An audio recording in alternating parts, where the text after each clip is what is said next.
Every time you're watching, thanks for watching. This is a completely unplanned, unscripted Friday night retro.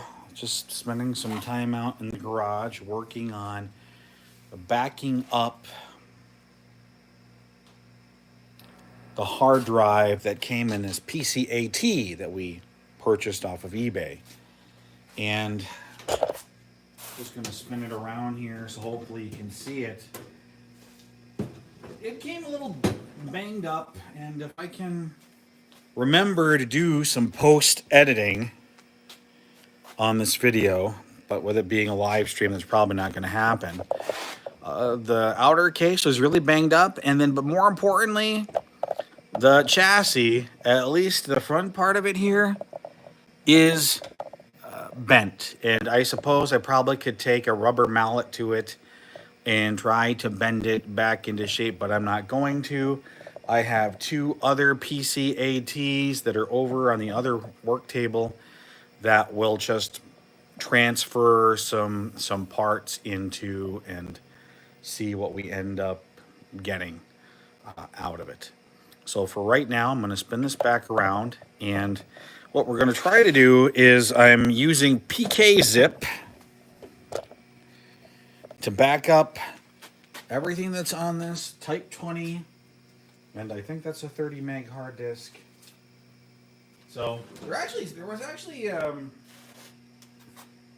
some things that I noticed on eBay inside this machine, because I don't just, oh look, IBM PC AT ad. Look at the pictures. Look and see what kind of expansion cards are in the machine. And for this, it wasn't something, it was like, oh, for me, there's two unobtainium cards that if those are in the machine, and you happen to notice that they're in the machine, get them. And those cards are the IBM Enhanced Memory Expansion Adapter and the IBM Personal System 2 Display Adapter, which is essentially the ISA version of PS2 display in there. Now, I don't have that in this. It is VGA card sent to me by friend of the channel, Sergio, in the greater DFW area. So I really like PK Zip, and I did buy a licensed version, used licensed version. And what we're going to do is we're going to back up to high density floppy, and we're going to use the, oh crap, I cleared it out. We're going to use PK Zip, because here's what I've discovered about PK Zip, right? Is it has a, compared to modern compression formats, of course, old MS-DOS, old DOS files are much smaller and probably compress easier.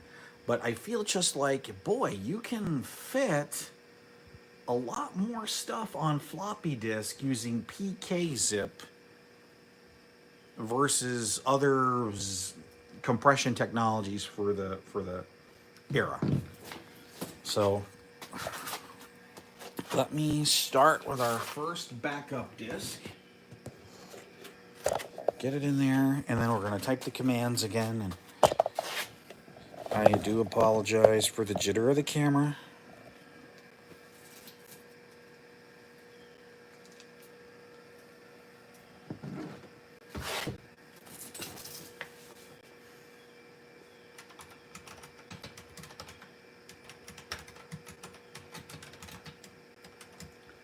And I do see the humor in the switches, right? So PK Zip, we're going to create a zip file called ATARC for archive. Maximum compression, span floppy disks using the unconditional format, and then back up the entire hard drive, drive C.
The only problem is this computer doesn't have a Math 80287 math coprocessor installed in it, so it does take a while to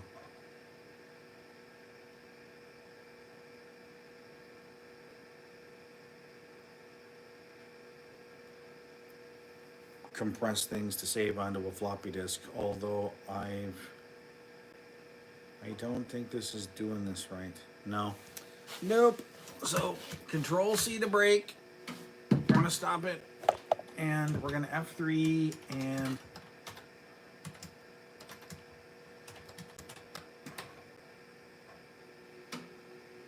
format it again.